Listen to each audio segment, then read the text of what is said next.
Et salut à tous. On se retrouve aujourd'hui pour l'essai de la KTM Super... Oh. Non mais ça va pas la... Oh. Oh. Non mais ça va, oh! On va pas faire un format générique, hein, il y a déjà 20 youtubeurs qui le font, ça! Bonjour à toutes et à tous, et bienvenue dans Quick Shifter. Excusez-moi, des fois faut savoir un peu... Aujourd'hui, nous avons une invitée de marque. Eh Marc! On a déjà évoqué dans nos précédents essais deux catégories de motos. Les roadsters, 4 épisodes sur 5, on voit les préférences de l'auteur, et les petites sportives avec la Aprilia RS 660. L'essai est juste là, n'hésitez pas à y aller. Mais il y a une catégorie de motos dont on n'a pas encore parlé. Une catégorie qui invite au voyage, à l'aventure, à barouder dans les marais et les forêts. Cette catégorie, c'est celle des trails. Mais puisque nos amis autrichiens de chez KTM n'aiment pas tout faire comme tout le monde, eux ils ont fait un hyper trail. Je vous présente la KTM 1290 Super Adventure S. Générique.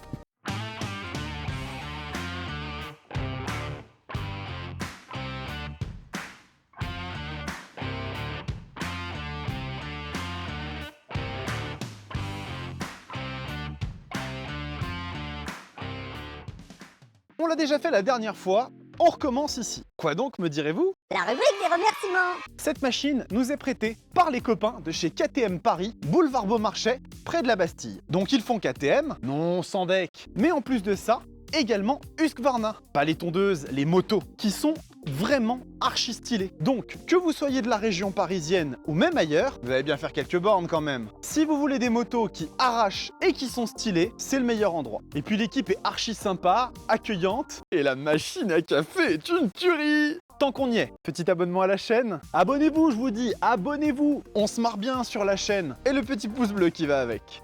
Et ici le petit toast qui va avec. Bon, qu'est-ce qu'on a là? Déjà, c'est quand même assez mastoc. Là, je suis sûr que vous me voyez pas. Ceci est donc un trail. Pour les deux là du fond qui suivent pas, comme d'habitude. Les trails sont des machines prévues pour faire des longs trajets, mais qui ont aussi des vocations tout-terrain. En effet, ce type de véhicule réunit souvent des caractéristiques qui les rendent propices au off-road. Des hauteurs de selle élevées, qui les rendent souvent assez inaccessibles aux petits, des suspensions à fort débattement, pour encaisser les aspérités, et finalement, des jantes et pneus adaptés pour ce type d'utilisation. Finalement, les trails, c'est un petit peu les SUV du monde de la moto. Sauf qu'avec un SUV, tu peux pas faire de l'interfile. Mais avec ce truc, KTM a décidé de ne plus rigoler du tout. Déjà, c'est ultra énervé, question patate, mais en plus de ça, c'est une des motos les plus intelligentes qui m'ait été donnée d'essayer. Vous voulez savoir pourquoi? Il va falloir regarder la suite. Allez, je lance la vidéo, c'est parti!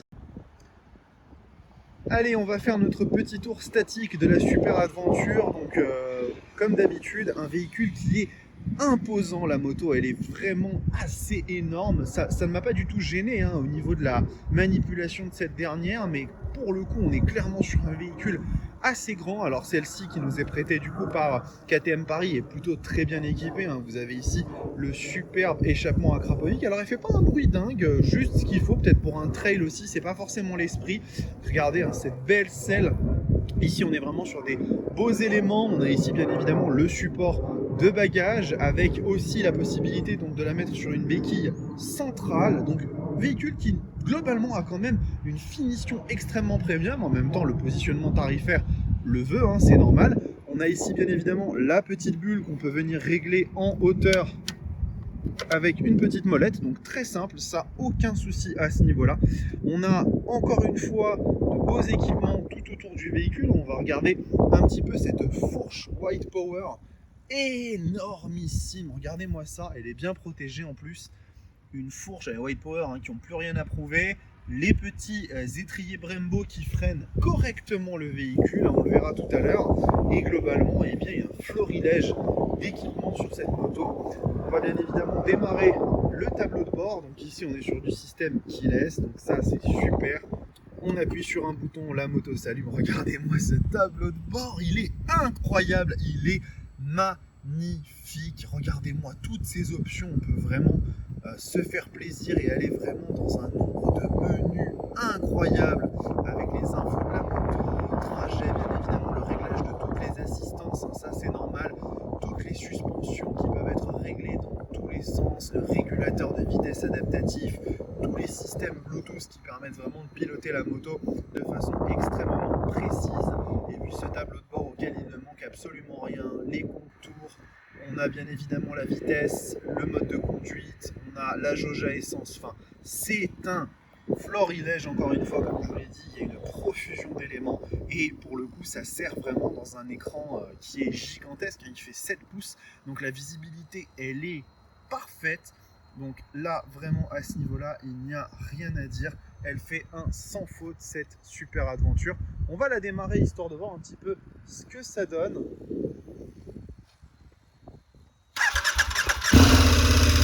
voyez, ça reste assez discret. Néanmoins, quand on tourne la poignée, ça met de la filiation super vite. Allez, on va se retrouver sans plus tarder directement sur la partie dynamique. A tout de suite. Allez, salut à toutes et à tous, on est en plein milieu de Paris avec cette belle 1290 Super Adventure S, mais regardez-moi cet écran, elle est si technologique, elle est plus intelligente que moi, c'est sûr et certain. Donc comme d'habitude, hein, on est ici dans la ville, hein, juste pour la petite intro, mais on va très rapidement s'en extraire pour aller voir un petit peu déjà ce qu'elle donne sur route ouverte. C'est parti, à tout de suite. Allez, on se retrouve à bord de la Super Adventure 1290S. Et bien évidemment, la première chose qu'on va faire, c'est de tester ce moteur. Quelque chose me dit qu'on risque d'avoir de belles surprises. Allez, on va voir un petit peu ce que donne le bouilleur en mode sport, c'est-à-dire le plus énervé. J'ai l'impression de retrouver un vieux pote énormissime, le LC8 bien évidemment de la Super Duke 1290 qui n'a rien perdu de sa fougue. C'est d'une violence pour un trail, vraiment c'est quelque chose à laquelle on ne s'attend pas du tout. La moto, elle envoie et on a tout ce couple du bicylindre qui est là disponible dès les bas régimes avec un couple hallucinant. Ah, je vous le confirme à 100% sur la partie moteur, ce truc, ce n'est absolument pas un trail, ça n'a rien d'un trail, c'est vraiment un hyper trail. Écoutez-moi ça, écoutez-moi ce bruit. Là en plus on a l'échappement Accra qui est dessus, donc ça chante bien comme il faut. Donc bien évidemment, hein, un trail normalement ce n'est pas forcément le moteur le point principal, hein, on va chercher d'autres choses, mais quel plaisir de retrouver ici eh bien l'utile et l'agréable si harmonieusement mariés avec à la fois eh bien, des qualités extrêmement présentes hein, sur cette moto pour la partie off-road, mais aussi bien évidemment ce moteur qui est d'une fougue incroyable. Allez, vous en reprendrez bien un morceau. Faire attention aux cyclistes quand même. Ah, ça envoie dès les bas régimes, c'est hyper violent. Ah, qu'est-ce que c'est bon bordel. Qu'est-ce que c'est bon. Oh, la moto elle est bien, là-dessus il n'y a rien à dire. Bon, on va se parler châssis un petit peu bien évidemment, donc en bon trail qui se respecte, on est sur un châssis extrêmement bien travaillé au niveau de la suspension, hein, puisqu'on a un débattement qui est incroyable. Moi je trouve la moto quand même relativement rigoureuse au niveau de la prise d'angle, de l'attaque. On n'est pas sur quelque chose qui est trop mou, qui se désunit. Alors par contre on est bien évidemment encore une fois sur un véhicule qui peut se paramétrer dans tous les sens possibles et imaginables. Donc forcément ça joue beaucoup. Mais sans pour autant que ce soit une hyper sportive, bien évidemment, c'est pas le but d'un véhicule comme ça. Le châssis est vraiment très rigoureux, très précis. Donc on se fait pas peur. On peut vraiment prendre de l'angle sans trop de problème. Là ici la petite sortie. Voilà, aucun souci, la moto, elle fait ce que vous lui demandez. Au niveau du freinage, on est sur du Brembo, 4 pistons. Très bien, le véhicule se freine comme il faut. Alors en plus il y a plein d'assistances qui permettent de régler le freinage de différentes façons, donc c'est assez sympa à ce niveau là. La seule petite chose à préciser, c'est que ça manquerait peut-être un tout petit peu de mordant au début. C'est assez progressif, donc il ne faut pas avoir peur quand vous devez freiner un peu fort d'aller chercher vraiment les freins, parce que effectivement vous allez être sur quelque chose qui ne sera pas immédiat, qui va pas vous planter dans le sol. Après vraiment en termes de puissance de freinage, c'est du tout bon, il n'y a aucun souci. Donc on fera un détail un petit peu plus long sur la partie autoroute après. Je vais juste vous donner un chiffre au niveau de la Je vais juste vous donner un chiffre au niveau de la vitesse. À 130, le véhicule il est à 4500 tours minute. Donc il n'y a aucune vibration, vous avez la bulle, vous êtes tranquille. C'est vraiment un régal, aucun problème à ce niveau-là. Et bien évidemment, nous allons rendre maintenant l'antenne pour parler des équipements de cette merveilleuse moto. Alors, si je prends le contrôle de traction, j'ajoute l'ABS en enlevant le... Ah, vous êtes de retour. Bon, c'est quand même un truc de fou, cette Super Adventure. Et comme on aime bien faire les choses carrées ici, on va commencer par parler du moteur. Et les gars chez Matic Offen, ils sont pas fous. Les gars, on met quoi dans la Super Adventure niveau moteur? Bah, on a le Molin de la Super Duke, non? Bon, enfin, il fait quand même 180 chevaux, c'est pas trop trail, ça. On n'a qu'à enlever 20 bourrins, ça lèvera quand même en 4ème, les clients seront contents. Et c'est comme ça qu'on se retrouve avec le LC8 de la Super Duke 1290, là-dedans. 160 chevaux, 138 Nm de couple. Vous connaissez les attelages que vous mettez derrière les voitures pour pouvoir tracter des motos? Bah là, vous pouvez mettre une voiture sur attelage et la tracter avec ça. Pas sûr que chez KTM, ils réfléchissent comme tout le monde, mais c'est pas pour me déplaire. Ensuite, on a un cadre en. Les chaussettes de l'archiduchesse sont-elles sèches, archi-sèches? Chrome molybdène. Yes, j'y suis arrivé! Treillis tubulaire, découpage au laser, du lourd. Une bulle réglable pour provoquer des génocides de moustiques et sentir à peine le vent. La suspension. Qui veut faire la suspension de la Super Adventure? Ah, on a un gagnant là. WP aux commandes, fourche semi-active réglable au guidon, c'est la nasale machin. Le freinage chez Brembo pour s'arrêter juste avant le ravin et finalement l'électronique. Non, je parlerai pas de l'électronique de cette moto. J'ai lu le manuel utilisateur, il fait 700 pages. Vous me croyez pas? Attendez. Déjà, on a un écran TFT de 7 pouces. 7 pouces. C'est plus grand que 95% des smartphones du marché. Inclinable pour éviter les reflets du soleil. Là déjà, on est bien. Au passage, le smartphone, il y a une petite poche pour pouvoir le ranger à l'intérieur. Trop aimable KTM. Donc, MSC plus ABS, plus SVT, moins RSA, divisé par BNP, multiplié par CGT. Un contrôle de traction de fou associé à l'ABS, vous pouvez pas tomber, c'est impossible. Même en poussant la moto à l'arrêt et en n'étant pas dessus. Capteur de pression pneu, au calme, les clignots qui s'arrêtent automatiquement au bout de 150 mètres ou de 10 secondes. Elle est gentille la moto, hein, elle est gentille. Et ensuite, on a le off-road, avec un mode de conduite adapté qui limite la puissance et permet de bloquer la roue arrière afin de faire de belles glisses. Le contrôle de traction accompagne le bal avec une flopée d'options dédiées. Et finalement, un ABS spécifique pour faire le contre deux ornières. Elle m'a vaincu. Tu m'as vaincu! Ah non si, encore un truc. Cette moto est une des seules 3 au monde à disposer d'un régulateur de vitesse adaptatif. Vous savez, le truc qui ajuste votre vitesse automatiquement en fonction du véhicule qui est devant, qui freine ou qui accélère pour préserver la distance. Et qui en plus est réglable en distance et en agressivité de freinage. Dépêchez-vous d'aller en concession, il n'y en a plus beaucoup! Je vous laisse regarder la suite, moi je continue à essayer de déchiffrer ce machin. Allez, c'est l'heure de la partie vide et des aspects pratiques comme maintenant vous y êtes habitués et on va bien évidemment commencer avec la position de conduite. Et cette position, ma foi, elle est vraiment ultra confort. On est sur une moto qui est grande, on a les jambes bien dépliées, on est droit, on est protégé. À ce niveau-là, c'est un sans faute. On se le réexpliquera tout à l'heure avec la partie autoroutière, juste faire attention avec la hauteur du véhicule, car un trail, c'est jamais forcément un véhicule qui est fait pour les personnes de très petite taille, mais néanmoins KTM a fait des petites choses à ce niveau-là, avec notamment une hauteur de selle ajustable, donc ça c'est plutôt une bonne chose. Niveau ergonomie, on a des commodos qui sont remplis de boutons, donc ça pour le coup il faut vraiment s'y faire parce qu'on a plein de boutons là, un joystick, on a tout un tas de choses qui permettent de piloter ce fabuleux tableau de bord, hein. Regardez-moi ça, on dirait vraiment un ordinateur le truc, mais je trouve que finalement les commodos tombent bien sous la main. Assez rapidement, on comprend rapidement à quoi servent les différentes fonctions. On a même un petit bouton de raccourci ici à droite, C1 et C2, qui vous permet de personnaliser des fonctions. Si par exemple vous voulez avoir accès rapidement au mode de conduite ou au contrôle de traction ou de la motricité, vous avez tout ça qui est disponible directement. Donc ça c'est vraiment très bien.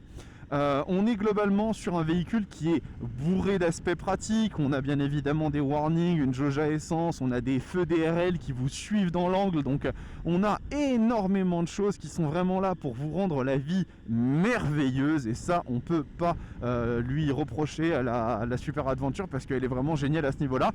Petite finesse, petite mignardise qu'on a en plus sur ce véhicule qui est génial à mon goût, c'est le transpondeur. Vous ne voyez pas de clé, c'est normal parce qu'il n'y en a pas. La clé, elle est dans ma poche et vous allumez la moto directement sans fil avec ce petit bouton, sans fil, hein, si on pourrait appeler ça comme ça.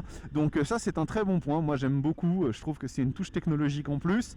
En plus de cela, nous avons une petite poche juste là pour placer votre smartphone. Elle est juste ici. Vous pouvez ici ranger votre smartphone si vous le souhaitez et l'avoir connecté grâce au système KTM MyRide en Bluetooth à votre Super Adventure, avoir accès à vos appels, à votre musique, enfin bref. La moto est d'une technologie absolument folle.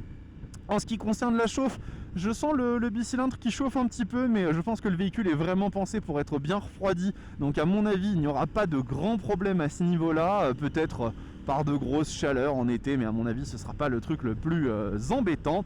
Et finalement, la consommation, le véhicule se situe à quelque chose comme 5,6 litres, c'est-à-dire rien du tout quand on voit les performances incroyables et les prestations offertes par cette machine. Donc clairement, moi je trouve qu'à ce niveau-là, la Super Adventure, elle fait du 100% sans erreur. C'est vraiment au top. Finalement, on fera un petit point sur le duo qui est bien évidemment très confortable sur ce véhicule. On a une très belle selle, bien rembourrée à l'arrière avec la protection qu'il faut. Donc ça, bien évidemment, votre voyageur, votre passager, pardon, il pourra vous accompagner sur de longs kilomètres sans problème. Bon, on fait quand même une petite parenthèse autoroutière avec le véhicule puisque ça reste quand même une grande voyageuse, une grande baroudeuse, et quand bien même vous vous en serviriez pour aller sur des terrains off-road, il faudra quelquefois quand même passer par de l'autoroute et une des fonctionnalités les plus intéressantes de cette KTM 1290 Super Adventure S, c'est son régulateur de vitesse adaptatif. Ce dernier va en effet vous permettre non seulement de réguler votre vitesse, mais comme sur une voiture, de pouvoir ajuster cette dernière en fonction du véhicule qui vous précède. Et ça, c'est vraiment assez exceptionnel. Donc on va faire le test de cette fonctionnalité tout de suite. Allez, donc je suis à 90 km/h sur ma KTM 1290 Super Adventure et là je vais activer le régulateur de vitesse donc qui affiche bien ici la vitesse indiquée actuellement et donc là effectivement la moto roule effectivement toute seule comme un régulateur de vitesse standard. Là où ça va devenir un petit peu plus intéressant, c'est que normalement, dès qu'un véhicule va trop se rapprocher de moi, la moto va automatiquement freiner sans que je n'ai rien à faire. Regardez, ici par exemple, la moto est en train de ralentir car le véhicule devant est trop proche. Et maintenant qu'il s'est éloigné, regardez, elle remonte en vitesse et elle va se refixer de nouveau à 90. Le système est transparent, c'est d'une douceur incroyable et vous êtes toujours en sécurité. Les petites barres ici signifient la distance à laquelle vous voulez que la voiture devant soit. Là on est quasiment au maximum et donc là je reprends ma vitesse de 90 km/h car je suis enfin à distance de sécurité. C'est génial. Si vous avez des grandes étapes à faire avec beaucoup de routes, ce système vous permet vraiment de vous caler sur la voie de droite, de mettre votre régulateur de vitesse, d'être tranquille. N'enlevez pas vos mains du guidon, les deux en tout cas, car il faut quand même garder le contrôle sur la machine. Mais regardez là, elle ralentit un petit peu car le véhicule était un petit peu trop près. Et là, elle va remonter en vitesse une fois que le véhicule s'éloigne. C'est vraiment génial, ce système est super bien fait et vraiment une grande première dans le monde de la moto. Il y en a quelques-unes qui le font, mais c'est encore très rare. Bon, il me semble qu'on a fait le tour de cette KTM. Des aptitudes dynamiques vraiment très bonnes, avec un moteur qui a une santé de fou. Enfin bon, quand on voit la moto donneuse, des suspensions incroyables, un confort princier et une électronique qui me fait sérieusement m'inquiéter quant à une future révolte de motos intelligentes. Elles sont partout.